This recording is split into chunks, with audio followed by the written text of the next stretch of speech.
여러분 반갑습니다. 장국박사입니다. 오늘부로 3월 시장도 마감이 되었습니다. 다들 어떻게 3월 시장 잘 대응하셨는지요?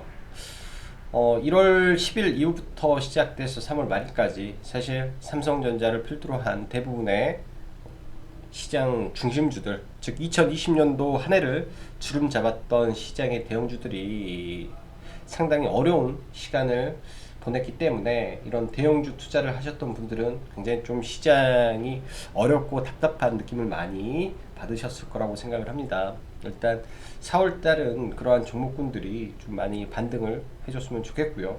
아무래도 시장을 좀 강하게 리드했던 종목군들이 좀 반등다운 반등, 또 상승다운 상승을 해줘야 국내 코스피 시장이 크게 반등을 하고 다시 정고점을 돌파할 텐데, 그런 부분이 나오지 않는다면 이러한 시장의 흐름은 연속될 수밖에 없지 않나라는 생각을 합니다. 그렇기 때문에 시장이 어렵고요.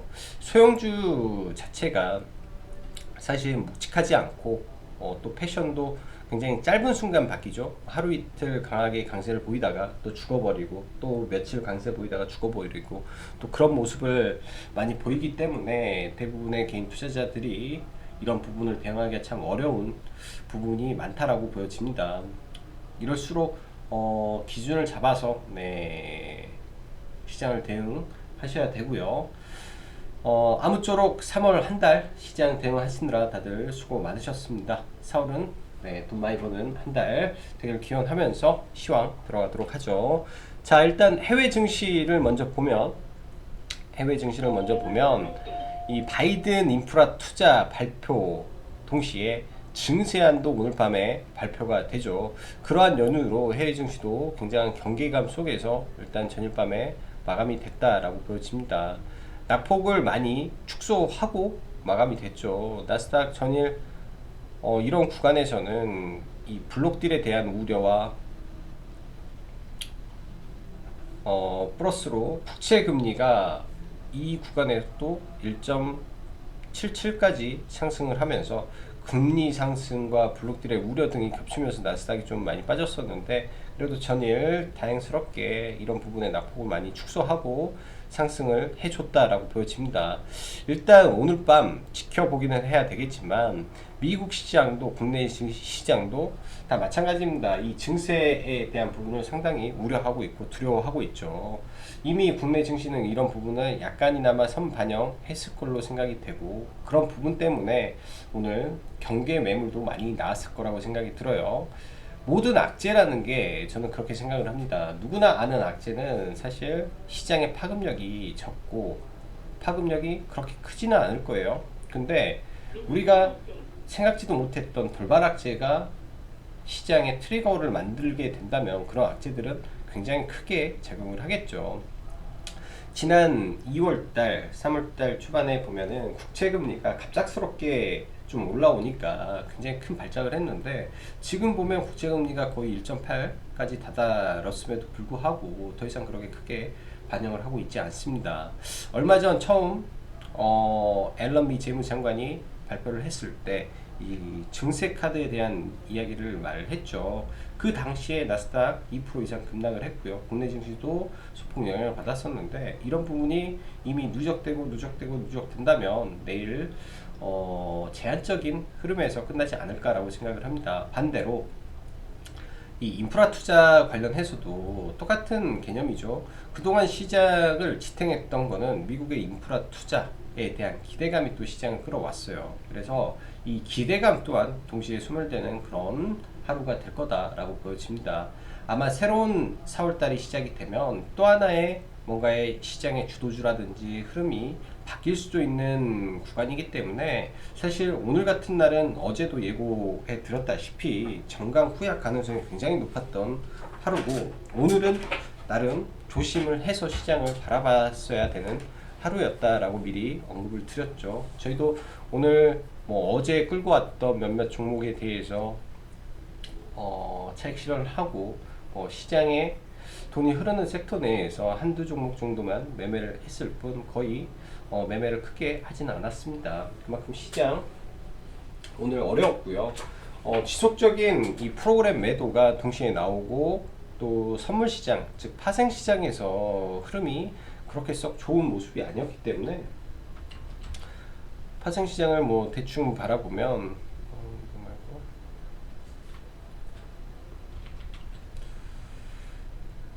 이 선물 옵션 시장에서 보면 이 개인들과 이 외국인의 포지션 싸움이 굉장히 치열하죠. 위로는 다 막혀 있습니다. 위로는 굉장히 다 막혀 있어요. 콜옵션 부분에서 개인들이 다 매도를 쳐놨고, 콜옵션 매도는 하락이죠. 요새 신기하게 개인들이 더 잘해요. 개인들이 주식을 더 파생을 최근까지는 개인들이 다 이기면서 올라가는 느낌을 많이 받습니다. 아무쪼록 이 윗구간에서의 흐름과 아래 구간의 박스권 흐름에서 이 선물 옵션 시장에서 서로 간의 이 싸움이 치열하고, 그런 구간에서 전부 다 막아 놓기 때문에 시장이 쉽게 상승을 하지를 못하고 있고요.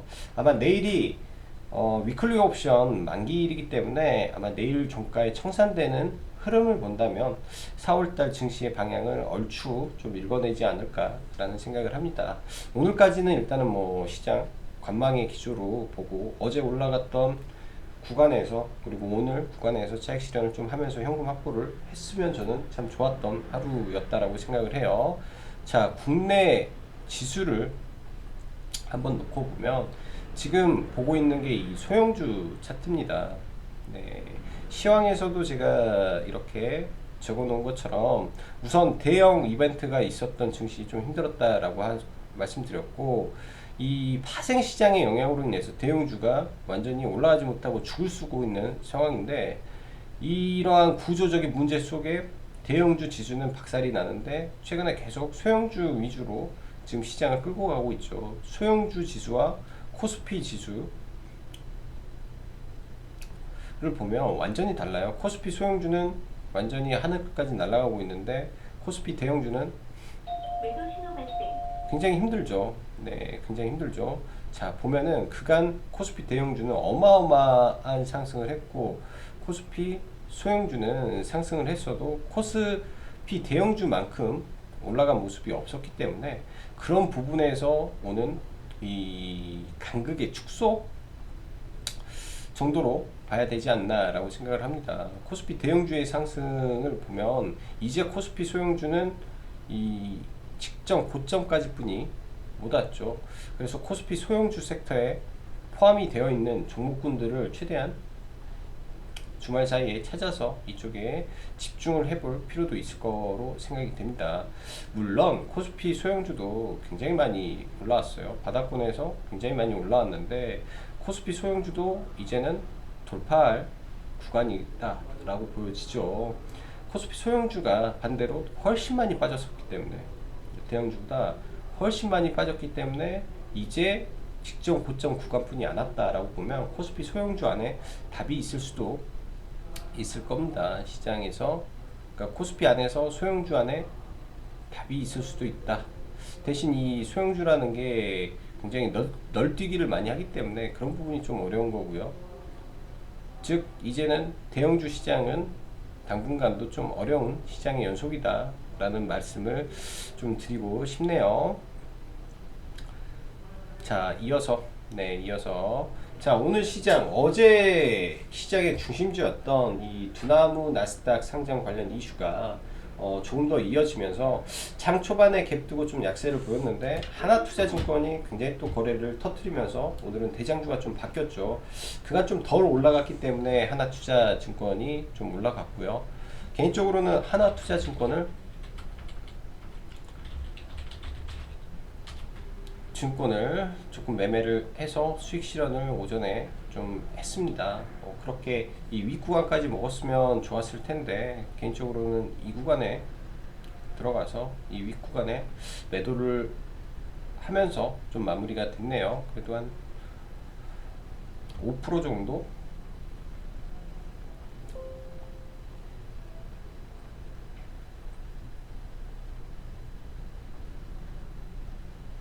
5% 정도의 구간은 좀 있어서 이 구간 안에서 몇 번 더 매매를 좀 해서 오늘 오전에는 하나 투자증권을 좀 대응을 했었고, 굉장히 높은 구간에서 이제 단일가 거래 지정이 됐기 때문에 당분간 또 하나투자증권도 단기 과열 종목의 예고가 떴죠.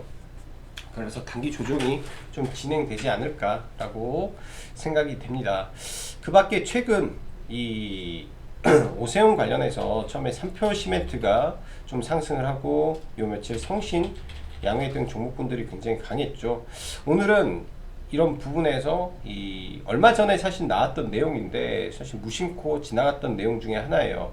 이 시멘트 부족, 즉 시멘트 쇼티지로 인한 대형 건설사들의 이 공정이 멈출 수도 있다라는 우려로 또 이러한 부분이 시멘트 가격의 인상 가능성을 나타냈던 부분이 오늘 시멘트 관련주들을 한 차례 더 강한 슈팅을 나오게 했다라고 보여집니다. 일단은 성신양회가 완전 시장에서 대장주로 올라가고 있고요. 시가총액이 2천억대 종목이기 때문에 일단 관심 종목에 다 넣어놓고 보시면 좋을 것 같아요. 삼표 시멘트라든지 그 다음에 유진기업 한 4천억대 정도인데 일단 우량한 기업 안에서 이 눌림목을 잘 보면 될 것 같고 오늘 같은 경우 GS건설 그 다음에 대우건설도 시장이 지지부진한 가운데서도 좀 반등을 해 주었는데요. 일단 제가 보기에는 지금 돌파를 준비하고 있는 모습으로 보여집니다. 이렇게 놓고 보면 굉장히 오랫동안 소외를 받았던 섹터 중에 하나예요. 사실 기억하실 분들은 기억하실 수도 있겠지만 굉장히 바닥 구간에서 처음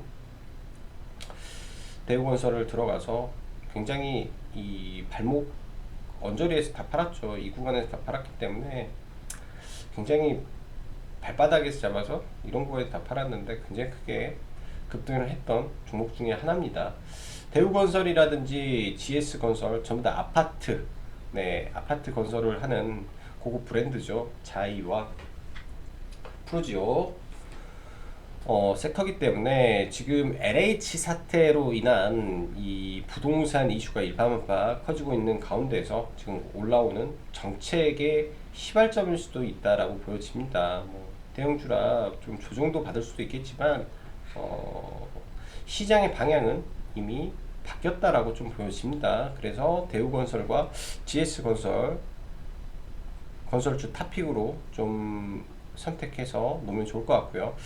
어제 시장에서도 강조를 좀 많이 했던 이 그랩 상장 관련된 종목을 계속 언급을 드렸는데요. 어제 아쉬움이 좀 많았다라고 말씀드렸죠. 개인적으로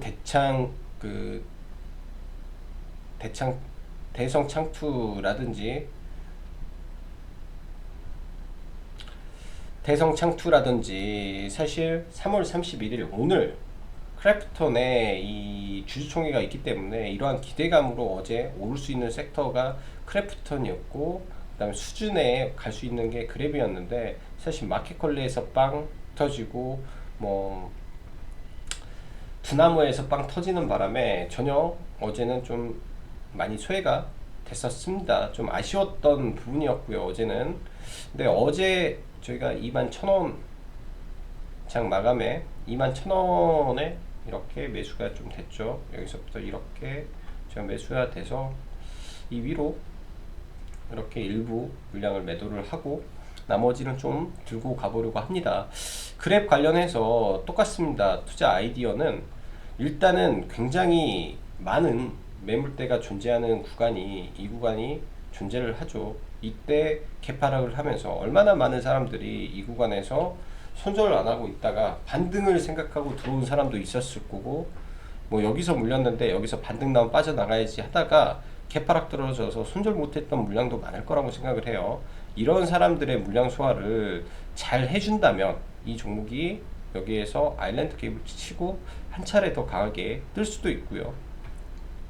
간단한 원리지만 이러한 구간에서 물량 소화가 실패되면 끝날 수도 있는 부분입니다. 그래서 적절히 비중을 조절해서 진행하면 될 것 같고요. 지금 막 올라가는 종목군들 들어간다 한들 얼마나 많이 먹겠습니까?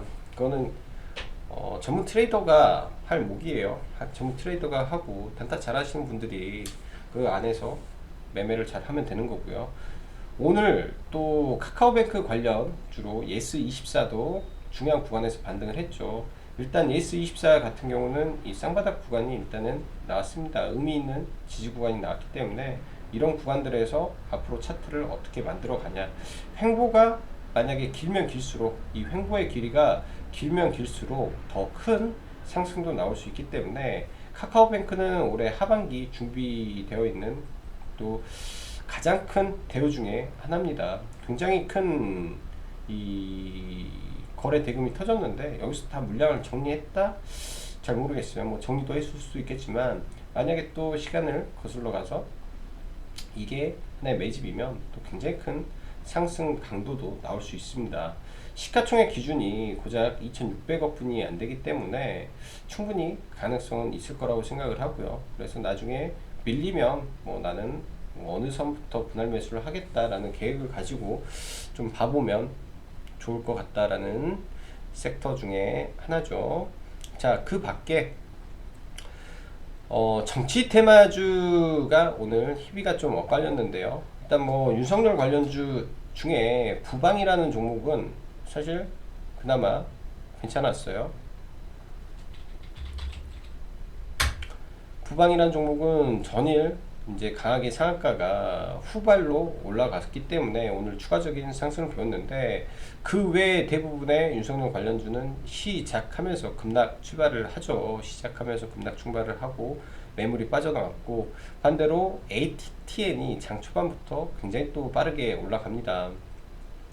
윤석열 관련주 많이 올랐다라고 말씀드렸고 그 반대급부로 뭐 이런 이낙연 관련주 안 봐야 되고 이거 다 지워버려야죠. 제가 이거 아직 안 지워놨는데 다 지워버려야 돼요. 결국 지지율이 올라간 강한 양강 구도로 가기 때문에 결국 여기 이 안에서 키 맞추기 하고 지지율 변화에 따라서 급락도 하고 급등도 하고 또 이 안에서 분명히 어떤 회사는 대주주 매도가 대량으로 또 나오면서 점화가도 가고 그 난리가 날 겁니다. 6개월 안에 어떤 사람은 여기서 큰 돈을 벌 수 있는 사람도 있을 거고 어떤 사람은 전 재산을 다 날리는 것도 발생을 할 거예요. 그래서 정치 테마주에 모든 거 올인을 잘못하면 큰일 나는 거죠. 대신 엄청난 수익도 나와요. 왜? 이성적이지 않기 때문에 상상 이상의 파급력이 나오기 때문에 그런 거고. ATTN 같은 경우는 오늘 이제 회원님들한테는 추천은 못 드렸어요. 너무 빨리 올라가서 추천을 못 드리고 일단 여기서 사서 여기서 사서 여기서 팔고 나머지는 조금 들고 갑니다. 조금 들고 가고 뭐 워낙 밑에서 잡았기 때문에 이게 뭐 상이 풀리든 말든 별 신경은 안 쓰고요. 내일 보면서 지켜보는데 일단 얘도 사상 최고가를 돌파를 했습니다. 근데 문제가 거래 대금이 좀 부족하다라는 점이죠. 예를 들어서 모든 주식의 원리는 이런 고점을 돌파할 때는 거래 대금이 빵빵 터져주면서 이런 구간을 돌파를 해준다라는 게 모든 매물을 다 가져가는 그런 원리가 있는데요. 근데 이제 거래 대금은 좀 부족했으나 윗구간에 아무것도 없는 신고가 영역이기 때문에 오히려 매집이 잘 돼서 올라온 부분도 있을 거라고 봅니다. 굉장히 많이 올라왔죠. 얘도 5,000원에서부터 지금 8배 정도 올라왔기 때문에 충분히 조정을 또 기다려 봐야 될 것 같고 이 많은 종목군들 나중에 다 순환매가 돌기 때문에 주기적으로 한번 관찰을 해보시면 좋을 것 같습니다. 자, 어제는 제로투세븐 하고 아가방 등 저출산 종목군들이 상승을 했죠. 그리고 최근에 종목군들 보면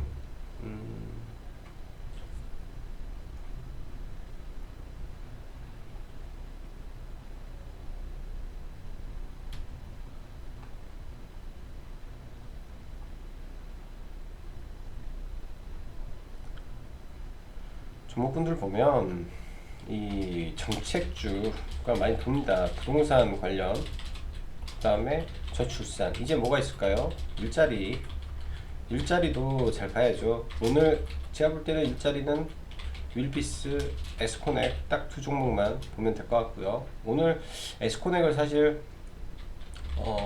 윌비스랑 에스코넥을 사실 관심을 가졌는데, 이게 이제 이런 구간이 참 애매한 거예요. 이게 돌파냐 아니냐. 그러면 어떻게 보냐, 앞으로 갈 수 있다라고 하면 급락 떨어지면 그때 서서히 사서 슈팅 때 일부 매도하고 나머지 들고 가는 전략을 구사해야 되지 않겠냐라고 생각을 합니다. 차트를 좀 길게 열어보면요, 이런 구간이 조만간 돌파가 될 구간이고요. 2015년도 이 당시 대석 아닙니까? 이때도 이런 구간에서 날아가죠. 한 차례씩 이 돌아가는 사이클이 있기 때문에 날아갑니다. 이렇게 가는 척 하다가 급락 왔다가 이렇게 올라갈 가능성이 굉장히 높은 이 정책 테마 섹터 중에 하나이기 때문에 일자리도 놓고 보셔야 된다라고 보여주고요. 자, 에스코넥도 일자리 플러스 폴더블폰이죠. 올해 하반기부터 아마 폴더폰 부품에 들어가는 힌지를 삼성전자에 공급을 할 예정인데, 기존에는 KH바텍이 하던 거에 에스코넥이 사용 승인을 얻었습니다, 작년에. 그래서 아마 하반기 때부터 들어갈 가능성이 높고요. 이런 구간에서도 이 장기평선을 지금 트위스트하며 내려오던 하향하던 장기평선이 지금 우상향으로 바뀌었죠, 주가의 방향이.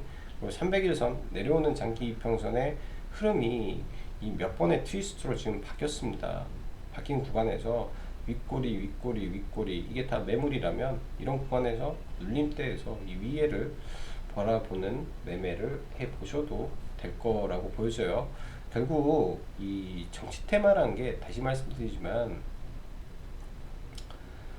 아주 비이성적이고 우리가 상상하지 못하게 어느 순간에 빵 터지고 하는 부분이기 때문에, 이 자리에서 좀 물렸다 한들 참고 있다가 빵 터질 때 팔고 나오는 전략을 구사하는 게 가장 제가 봤을 때는 안전하다라고 보여집니다. 그래서 지난번에는 정책 가운데서 부동산, 가구, 시멘트를 언급을 드렸고요. 저출산은 알고는 있었는데 어제 타이밍이 놓쳤고, 일자리 섹터도 관심을 가져보시면 좋을 것 같아요. 자, 그 밖에 전일 조정받았던 조선주들이 좀 대거 올라왔는데, 삼성중공업 차트가, 그리고 수급이 굉장히 좋아요. 멈추지를 않네요. 멈추지 않고 이 강세 흐름이 계속 이어지고 있어서, 사실 이런 구간을 한 번에 넘기는 굉장히 어려운데, 지금 악성 매물대를 뚫고 가는 모습은 긍정적인 것 같습니다. 계속 관찰을 해 봐야 될 것 같고요. 좀 밀리기를 좀 기다리는데 사실상 그렇게 밀리지가 않아서 조금 관찰이 필요할 것 같아요. 조선사들 신고 치고 가고 있기 때문에. 그리고 다크호스가 될 수 있는 STX 중공업도 이것도 다크호스가 될 수 있죠. 이 보면은 한번 올라갈 때 미친 척하고 쏴버려요, 종목이. 하고 이렇게 막 뻥뻥 올라가기 때문에, 이런 종목분들은 끼가 있는 종목이다 라고 하는 거죠. 과거 STX 중공업, STX 그룹주가 어마어마하게 했는데, 기업의 부도로 인해서 되게 힘든 나날을 겪고 있는 이 그룹주라고 할 수 있습니다. 힘든 나날을. 자, 그래서 이쪽 중공업 섹터도 지속적으로 관심을 가져봐야 될 것 같고요. 중공업 섹터도. 자, 다시 돌아가서, 오늘 건설주만 강했냐, 시멘트주만 강했냐, 그게 아니라 폐기물 섹터도 상당히 요새 보면 흐름이 나쁘지 않은 것 같아요. 폐기물 섹터도 인선 ENT라든지 올라오는 힘이라든지 이 강도가 굉장히 좋은 것 같습니다. 폐기물 관련주는 사실상 독점 회사들로서 추세 매매가 굉장히 가능한 종목이고요. 매해마다 매출과 영업이익이 늘어나기 때문에 급등했을 때 따라잡으면 얘네들은 항상 좀 눌려버리는 경향이 좀 많고, 많이 밀렸을 때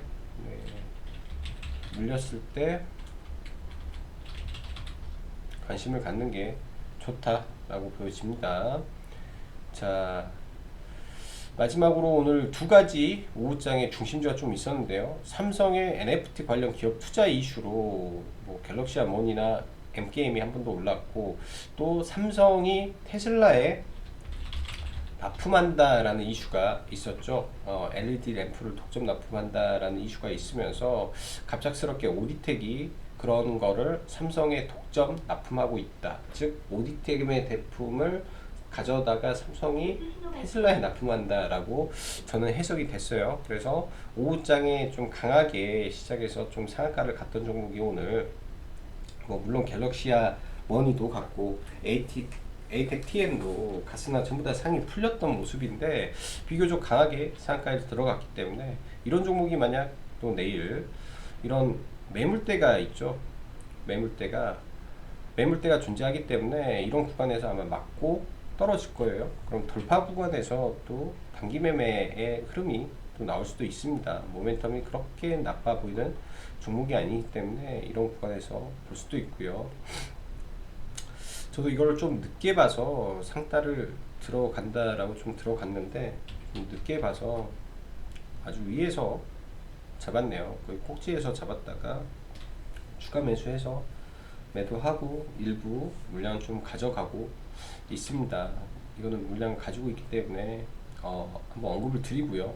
이런 구간에서 눌림을 보는 매매를 해야 된다라고 말씀드립니다. 자, 종목군들 보면 지금 뭐 시멘트, 그 다음에 반도체 등등 조선이 있을 거고요. IPO 섹터는 IPO 기간이 남은 거 위주로 보시는 게 좋고, 오늘만 하더라도 흥국 FM이라든지 또 마켓컬리가 이슈가 나와서 움직이는데 굉장히 높은 구간에서 마지막에 슈팅이 계속 나오는 구간이라 사실 이런 구간의 종목을 뭐 매매하면 탄력은 있지만은 조심하면서 봐야 돼요. 굉장히 많은 개인 투자자들이 어느 시점에서 물리냐면 이 흔히 말해서 사람의 제가 그림을 잘 못 그리니까 여기는 아마 머리일 거예요. 이게 사람의 머리고 그냥 목이 있고 이 정도가 어깨가 되겠죠. 그림이 너무 못 그리나? 네모나게 그려서 어깨가 되겠죠. 팔이 여기 있고 그러면 여기가 아마 어깨 좀 될 거예요. 지금 이 위 구간에서는 그러니까 이 정도 올라오면 어느 정도 만족을 해야 되는데 지금 이 구간에서 지금 계속 머물죠. 이 위 구간에서는 오래 갈 수가 없습니다. 주가의 이 고점에서 가격 유지가 굉장히 오래 갈 수 없어요. 매매를 하더라도 1에서 3일 안에 끝내야 됩니다. 1에서 3일 안에 끝내야지. 그러지 않으면은 이게 하락하게 된다면은 더 이상 이 윗구간에서 가격을 유지시킬 수 없는 처지에 들어가면 윗구간에서는 떨어질 때 굉장히 빨리 떨어집니다. 그래서 항상 윗구간에 있는 종목은 조심해서 봐야 되고요. 조심해서 봐야 되고, 자, 어제 언급드렸던 캐리소프트 종목이죠. 어제 언급드렸던 캐리소프트는 어제 이 아래 구간에서 두 차례 매매를 하고 사실 오늘 시가에 좀 밀릴 줄 알았어요. 밀리면 다시 잡아서 좀 매매를 해야 되겠다라고 마음을 먹었었는데 안 밀리다 보니까, 그리고 어제 시간에 엔젤 이슈, 그 다음에 저출산 관련된 이슈가 동시에 붙으면서 굉장히 좀 강하게 올라갔습니다. 또 다시 한번 좀 저가에서 좀 잡아서 좀 넘어가는데요. 일단은 캐리소프트 재료가 저는 나쁘지 않다라고 보여지고요. 뭐 여기서 바로 가버리면 매매하면 저는 안 된다라고 생각을 합니다. 바로 가면 매매를 하면 안 되는데 이런 종목이 이제 여기서 이렇게 내려와서 이렇게까지 떨어지면 이런 자리에서는 충분히 봐볼 수 있을 거라고 생각이 들어요. 그 아래 구간에서는 충분히 봐볼 수 있는 종목이고, 네, 그만큼 모멘텀을 좀 가지고 있다라고 생각을 합니다. 자, 충전소 관련 S 트래픽인데요. 계속 체크를 하고 있고 좀 눌리면 매수를 하고 싶은 마음이 굴뚝 같은데 정말로 자리를 많이 안 주는 것 같습니다. 내일도 많은 고민이 돼요. 이 종목이 이 시가를 이 윗골이죠. 이 피라미딩을 한다라고 하는데 이런 거 보고 이 윗꼬리를 지금 돌파를 시키면은 오히려 쏴버릴 수도 있는 가능성이 좀 있습니다. 오히려 위로 쏴버릴 수도 있는 가능성이 좀 있어서 좀 계속 관심은 가지고 봐야 되고요. 과거 이런 종목이죠. KG 모빌리언스도 이런 피라미딩을 하다가 윗구간에서 뭐 얘는 크게 쏘지를 못했으니까 비교가 좀 안 되긴 하겠네요. 아무튼 이렇게 쏘는 모습이 좀 나올 수가 있어요. 종목분들이 예를 들면 이렇게 피라미딩을 하다가 갭을 들여서 날린다든지 내일 약간 그런 모습이 S트래픽에서 나올 수도 있기 때문에 내일 잘 지켜보시면 좋을 것 같습니다. 자, 3월 한 달 수고 많으셨고요. 자, 그리고 카페에서 회원가입 진행 중에 있으니까 관심 있으신 분들은 참고하시면 될 것 같습니다. 자, 그럼 오늘도 여기까지 정우 박사였습니다. 감사합니다.